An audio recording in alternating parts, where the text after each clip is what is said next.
What is drill through filter? So drill through filter, by enabling this, you can help the reporting users to switch from the main page to the detail page. Okay, to jump from one visual or one report to another report within the same report file. To when to use drill through filter to present the detailed view of the summary information. That kind of situation you can use drill through filter.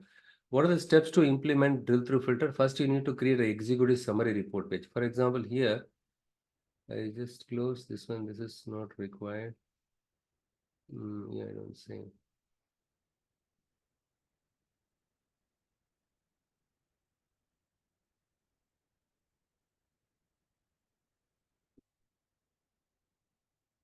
So, okay, Deepthi asks, good Deepthi and Varun, how was your weekend? Yeah, weekend, fun, right? So I was enjoying. How would you guys? How come you guys join now? Okay, just give me a second here.